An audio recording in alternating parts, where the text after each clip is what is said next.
Welcome, ladies and gentlemen, to our next Gwent deck episode. I'm Furo and today it is time for another SKELLIGE deck. Right now SKELLIGE doesn't feel that great in my experience, at least not as good as it used to be. While Discard SKELLIGE was punished hard with a new lock mechanic, the good old XMEN deck has emerged again to the top, but it is nowhere as strong as the Discard deck was before and also will never come back to the old power like in the pre-nerf XMEN days. While it is still a strong competitor, it is easily possible to get countered by some strong single removal effects like a Scourge or Harald Igni. Furthermore, of course, weather is not a friend of yours either. All in all, it is right now my least favorite class, but I still wanted to show a decent deck list for you to try out. The basic strategy of the deck is the same as it used to be in the past. Play your Axeman, which is this unit here, do wounding effects on your opposing side, and in the meantime, your Axemans are getting stronger and stronger. They're getting 1 strength whenever an opposing unit is weakened. Never drop too many Axemen on the board, otherwise you will be super vulnerable to removal. With a similar core like past iterations, there is still some new stuff in the deck as well. As you can see, there is now room for the new effect of the gold card, Wild Boar of the Sea. In the past the card was very specific with a unique effect, but since the positioning patch it is more like a bigger Mutabraka dragon and fits perfect in the wounding theme of the X-Men deck. If you don't have the Wild Boar, I would suggest to change that into Harald Igni for some more destruction potential. In the bronze slot you are now also seeing the Raging Berserker, which is a 6-point card that is getting transformed to a Raging Bear if the unit is getting damaged but not destroyed. The bear is then on the other hand an 11-point weather immune unit, which is pretty damn strong for a bronze one. With a lot of wounding potential you will have no problem to activate the bear and get that unit rolling. The rest of the deck should be familiar with you if you have followed my decks over the course of the Gwent closed beta. If there are still some questions, you should find help with the following games that I played with the deck on the ladder. So here we go. So our first game for today will be against Radovid. So a Northern Realms deck, and we will have double X-Men here. We have an Archer, we have the Griever, Wild Boar of the Sea. Definitely don't like to keep the Priestess of Freya here for the start. We don't need those cards. So let's just replace those, getting one Berserker, getting an Orquist, which is good. We have an Archer here. So I guess we can keep the hand. Do we want to keep the Elder Thunder? I guess so. So hand should be good enough. I mean, another gold card would be nice. But we should still be alright with that. So let's just keep that. Opponent needs to start, so a little advantage for us. Starting with the Yennefer, the Conjurer, which is also giving him the Roach, plus the Yennefer is getting 6 points. So not the greatest start, but we will just drop the Raging Berserker, which is then getting damaged by the Yennefer and spawning into the Raging Bear. So 11 points. Not a bad idea. And there's Priscilla. He now has 2 cards. Choose one. Oh, Aldrin. He's using some buff action on his side, so we can expect a lot of smaller units. The Radovid, by the way, was changed with the recent patch, so now you can choose 3 adjacent units, and you are locking all non-gold units among them and remove 2 base strength from the locked units. So interesting new mechanic. Anyway, Yennefer is hitting the Raging Bear again. I guess we're killing the Aldrin. Don't like the Aldrin to spawn too many points here. Get rid of that. Makes it 11 to 10. Going for a first light. Rally. 2 infantry. Yeah, unexpected that he's playing those with the Aldrin in his deck. So a lot of points on these guys. We are dropping the X-Men. And if we are, for example, using the Biting Frost, you can just get rid of all the points. There's a Deco on Priscilla. Again, you can choose between 2 cards. Going for the Reinforced Trebuchet, which is dealing 1 point of damage at the start of his turn. So another 1 point on top of the Yennefer, of course. So the Orquist, will the round go long enough? Right now he's hitting the Bear. We are quite behind, but we can get a lot of points here with the Frost, for example. He has played 1 first light already. So that is out. I would say we can play the Orquist. The round should be going long enough. Hitting 2 times on the Bear, so that one is down to 7. There's another first light, so again, another weather effect that is not able to get rid of the Biting Frost. So that means he only has 1 more first light in his deck, and probably not in his hand. It's not very likely that he has third first light here for the start. Doesn't make much sense. Anyway, we have Wild Boar of the Sea. With that, we can get rid of one reinforced Tribouret if needed. Plus, we would buff the Axeman, but then he would be at 7 as well. So the Raging Bear and the Axeman are then getting hit by the Yennefer. But still, that's an interesting choice we have. And then we can go for the Biting Frost, use the Archer here to kill the units, for example. Yeah, let's do that. Taking care of one reinforced Tribouret. X-Men is up to 7, getting hit by the Yennefer. So currently 3 points behind. There's a field medic, getting the Tribouret again. That was the only... That was also the Odin, but he's not getting the Odin with the field medic. We're now using the Biting Frost. Getting Frost here on the front row. The Roach is going down to 1. We're currently 1 point ahead. Then the Trebuchets are hitting. That means we are 2 points behind. There's a Scorch. Wow, using that early. Interesting. And we have just another X-Men here. No problem then. He's hitting the Bear and the Orquist. So then the Orquist would kill everything here in the front row, which is definitely not bad. And he's killing the Roach. Ooh, he's locking. He is locking the Orquist. Just one unit here. That is kinda not very valuable. So if we are using Stammelford Tremors, should be getting rid of a lot of units here on the front row. So let's see. Also the X-Men of course getting buffed. And if we're getting lucky with the points, we should go ahead here. See, yeah, 2 points. The Rushes are still staying on board. He's dealing a bit of damage, so we are 1 point behind. But with the Archer, we are just going ahead here, no problem. Then he has one more card to go.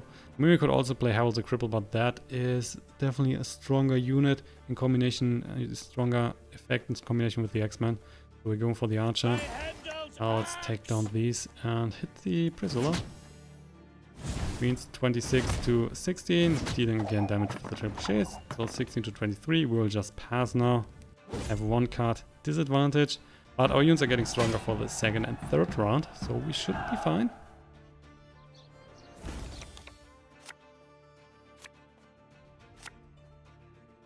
Priestess, ooh, double Priestess. Interesting, interesting. So if you're just picking the Priestess and 1 Raging Bear, that will be very interesting. That's a lot of points just from 1 card. And I like that, so he's probably needs to play 2 cards then. 1 shouldn't be enough. There's a field medic, Trebuchet, so that's 10 points from those guys. We will now just pass. He's dealing 1 point of damage with the Trebuchet. And still needs to play another unit. Then for the last round he needs to start. And we're even in cards then again. Plus our units are getting stronger. What do you have there? What was that? Thunderbolt Potion. Ooh, okay. Thunderbolt Potion.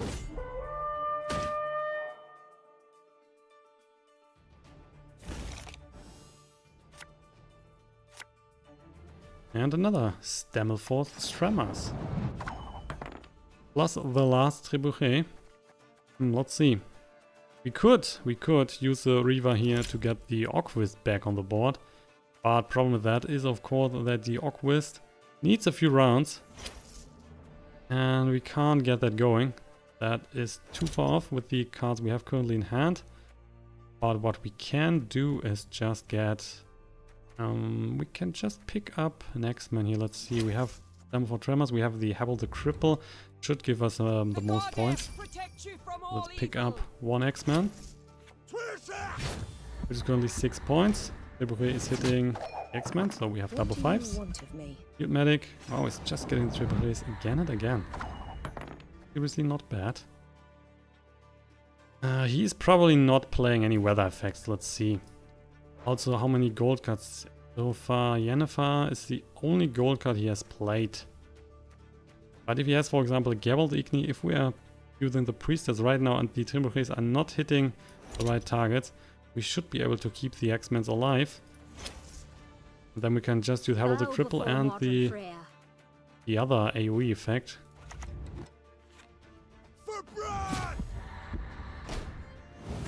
And that's 1 on, yeah, that's okay. There's Siri. Also give them the Roach, of course. So there are now 4 units on the board. We're using the Stammelford's Tremors. Doesn't really matter because he's not playing more than 6 units anyway, even if he has another Field Medic. But I guess he has played all the Field Medics already, yeah. So there's no more Field Medic. We're now playing the Stammelford Tremors. Dealing 2 to each unit here.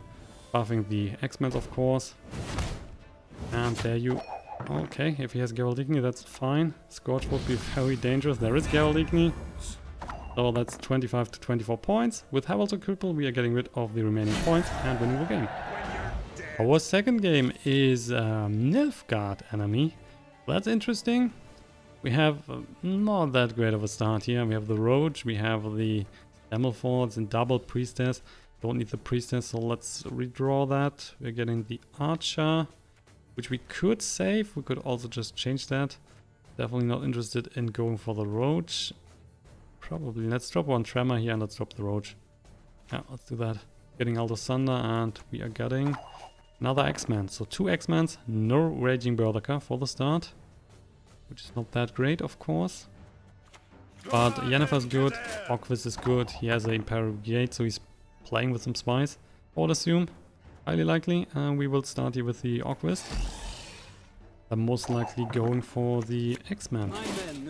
Opponent is using the lead ability right away, so with that he can look at the top 3 cards and get 1 in play.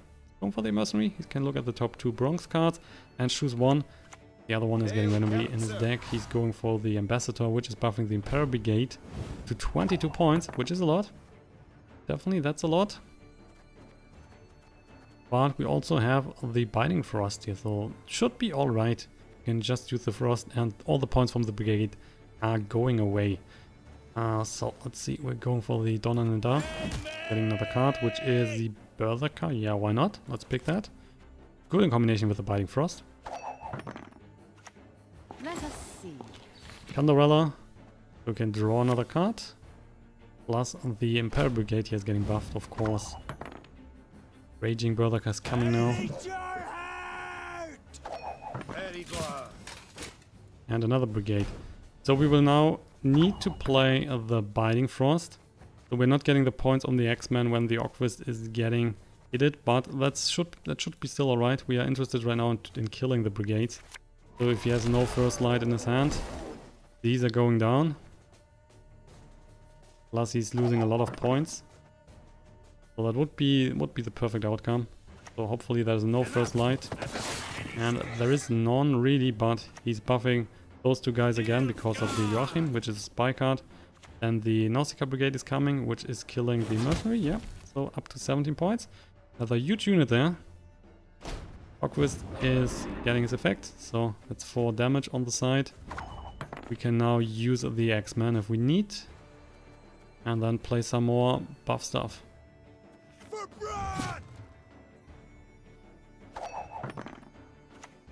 Please wait, Your Excellency. Another Mercenary. And that's a Vicar for Medic. We can get another Mercenary on the board. Which definitely sucks. So that is buffing the Brigades again. And if he's able to keep 1 Brigade here on board, that would be really bad. That's another Mercenary. Wow. That has to be nice, man. So, and there's another Ambassador, which is buffing the Brigade here to 28 points. You have to be kidding me, man. So that's a huge advantage right now. Huge advantage. So we might just leave the first round as it be. We will just go for Burner Bran. So be it. Without spawning the Roach. Great for him. We have another Stammelford Tremors. And the Priestess. We already have one. Might just pick up the Priestess here in this situation. So the only problem would now be if he's able to keep one of the units for the next round. And he is doing that. And that will change our strategy a lot, because then we definitely need to kill the guy here. Definitely need to kill that guy. I mean, we can, but that is costing us 3 cards. If he's just passing now, we're not able to do that. And I can't be sure how many points he currently has. That should be over 30 points. I mean, we have currently 3 cards advantage. We could just go for that.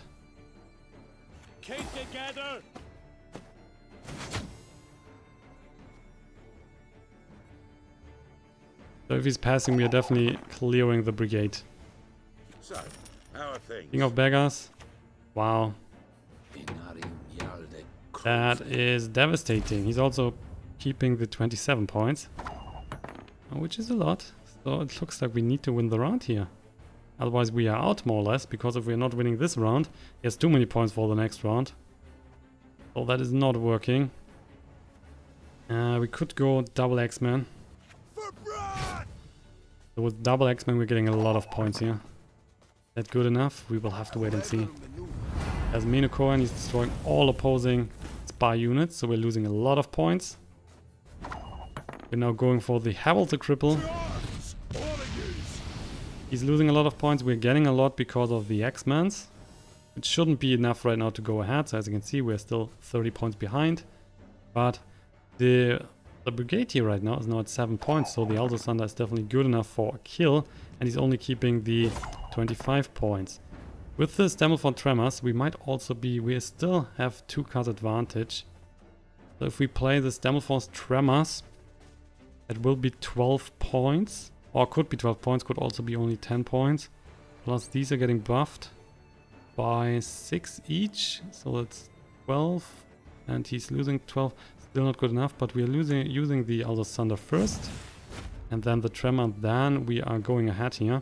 Also winning the first round. So he's keeping then the 25 points on the brigade. And we're winning the first one.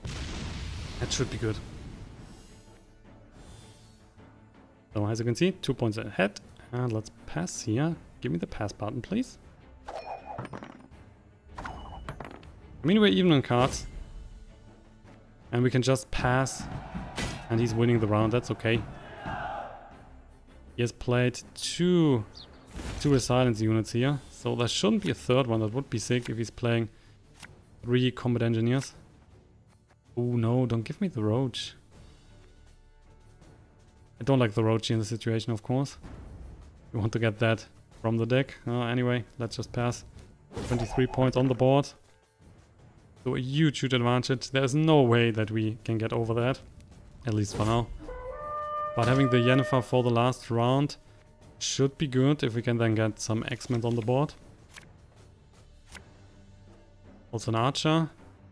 And again he's replacing a card. Let's see if he's doing that. He is doing that. And we need to check if he has played some Shaggle effects. So far nothing. No lock. Going for the medic. He's stealing 1 X-Man. Which means that is the... has played 1 medic so far. There might be another one. We might want to get the X-Men out of the graveyard directly. And keeping the Yennefer here for 1 more round. Oh no, not this guy. Oh, I can't. Oh man. Don't want to pick the archer, of course. And you can't reset that. Wow. That sucks. That really sucks. So he's now picking a card to go for the top of his deck. Oh man, that's really hurtful. That might cost us the game, because the X-Men here is now not getting buffed by the archer that would have played with the second priestess. SK here, getting the lead ability again. We're getting another priestess. Or at least that. That's good, but Roach is not good. We're not dropping the Yennefer, of course. Could be that he has now a lock unit on the top of his deck. Prepare for war. It is the lock unit, unexpected. But at least we're dealing damage, so that's good. We then have, let's see what else we have here. I mean, the priestess can give us a lot of interesting stuff here. We can just play, for example, a mercenary and get something else from the top. There is another X-Men in the deck. There's also another, no, there's no another priestess. So there's still an X-Man. There is still... I guess we're going for the bear. That is too dangerous. Too risky here. We're going for the bear. 13 points directly. Then we have just the roach, which is 5 points. Not really good. So we're getting the guardian. Okay. Guardian is okay. Let's just drop the roach here for the 5 points. And we can just use that here in the lane. The Axeman is not getting buffed anytime soon. We're currently even in points, even in cards. There's a brigade, which is currently only 6 points, and the Yennefer just hits so 3 units right now, or 4 even. There's also an Axeman, which is... I'm not sure if he's able to deal any sort of damage. If there is anything left in the deck that can deal damage. I mean, if he has, for example, Lacerate, it would be really sick. Doesn't look like it right now, so let's just drop the Guardian, which is 6 points. We're still below 20 points, so that's good. Okay, that's not good enough for him. We are dealing more points with the Yennefer. And with that in mind, I would say we're playing the Orquist now, and the Archer will be the last card. Oh, Ibor. And we're getting another X-Men. Oh, that's really good in combination with the Archer plus the Yennefer. And with that we're winning. Ooh, that was close. Still mad about the wrong Priestess. They should implement some sort of reset button. So Archer is definitely giving us a victory, but even the Yennefer would be good enough. So that's another victory. And opponents for feeding.